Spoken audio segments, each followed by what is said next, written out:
May piyesta rin si Treasurer. Si SK may piyesta rin. Si EXO may piyesta rin. Yung hirap na at pagsubok na pinagdaraanan ito ngayon, maibsan man lang namin. Kaya ang ginawa namin, nagbiyahe-biyahe kami.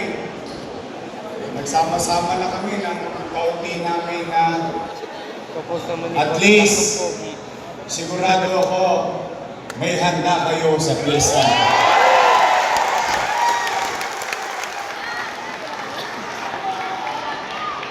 Masulit naman yung pagod, puyat, hirap, kakaligo mo lang, pag-uwi mo, may basura ka na agad.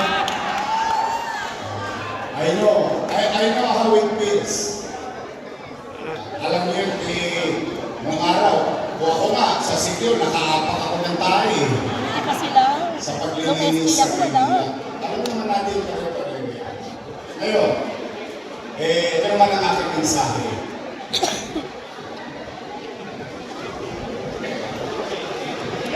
Wala namang ibang aasahan ang taong bayan, kundi tayo rin mga halal ng mamamayan. Tama mali? Huwag na tayo magsisihan. Huwag na nangituro. Huwag tayong mamimiyasa ng mga ganyan natin. Imbis na trabahuin yung dapat trabahuin, ituturo ng ituturo ang daliri. Kung kani-kanino, ako pakiusap ko lang. Siguro, iraos na lang natin ito, krisis na ito. Magtulong-tulong na lang tayo. Tulungan na lang natin ang kasalukuyang administrasyon na mahakot ang basura ng maayos at maaga sa kanya-kanya nating barangay. Kasi yung politika, sa Mayo pa yun eh. Matagal pa yun eh. Pero ngayon, ang importante, mairaos natin, maitawid natin yung krisis na to ng basura sa ating lungsod, lalo na rito sa Tondo. Naawa nga ako sa atin, nakita niyo sa katulong atin, parang na tayo Smoky Mountain kung isang araw. I mean, that's water under the bridge. Harapin na lang natin yung suliranin. Kaya ako nakikiusap sa inyo, tulungan ninyo yung administrasyon na ito para malinis natin ang ating lugar dito sa Tondo, dito sa Manila. Isang tabi na muna natin yung kinis, isang tabi muna natin yung bigati, kasi walang kakasahan ng tao kundi kayo. Kayo rin naman ang kakatupin. Kayo rin naman ang kukulitin. Magtulong-tulong na lang tayo sa barangayan na malinis ang lungsod ng Maynila. Siguro yun lang ang mensahe ko ngayong gabi. Ano pa? Magpipiesta. Naku, ayan na naman. Pero, ano na lang, yung alam mo yung pupusahin mo na lang, you just volunteer to be part of the solution. Let us not blame them, blame who, point fingers. Let's just do our job as elected and members of the barangay of the city of Manila. So, ang aking namang dalangin, fiesta ng ating Santo Niño, Don Bosco, San Pablo, pinagsama-sama na namin kayo lahat. Dahil ang gusto nga namin, kahit paano ito huwag nyo na itong ipamimigay para sa pamilya nyo na ito. Kaya pagdating ng kapistahan, meron man lang kayong maihanda sa inyong kanya-kanyang tahanan dito sa mundo. Okay? Promise? Huwag kayo mamigay. Ang sa inyo ito, ang personal mo ito. Sapat na yung trabaho tinatampanan mo ngayon sa barangay. Basta kami, ni Chi Atienza,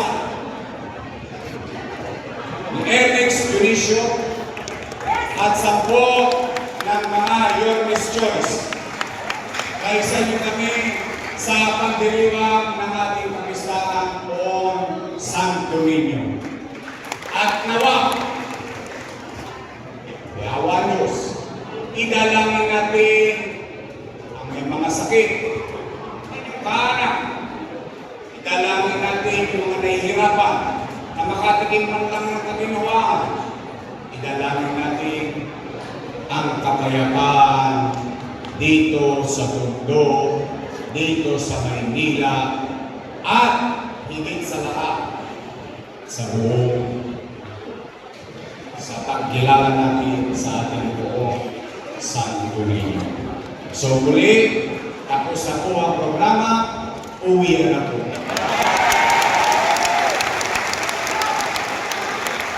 Hindi mo kayo nag-iinit sa pangko. Basta schedule lang kayo sa meeting, hindi kayo mawawalan. Hindi kayo magkakaroon. Basta kami, I love you! Thank you very much. Magiging kayo sa pag-uwi. Pagpalain naman kayo ng kong may kapal. Viva Santo Niño! Manila! God bless! Thank you!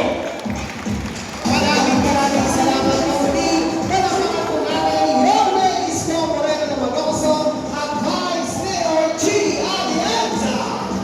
Higit pa na ating po Ranking Congressman Ernest Dionisio.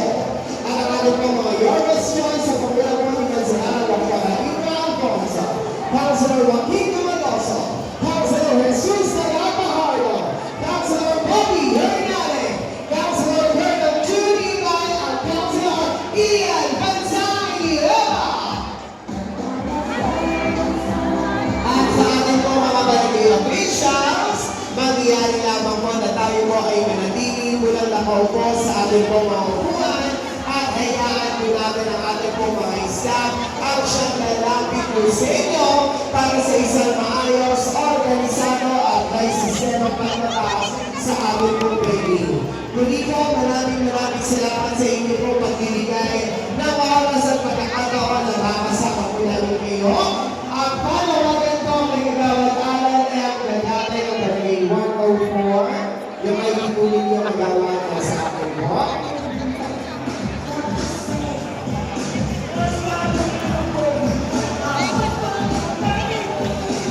Muli po sa ating po mga barangay officials, mangyari lamang po na tayo po ay manatili mulang nakaupo sa ating po mga upuan at gagawin po natin ang isang maayos, organisado at may sistemang paglatas sa ating po.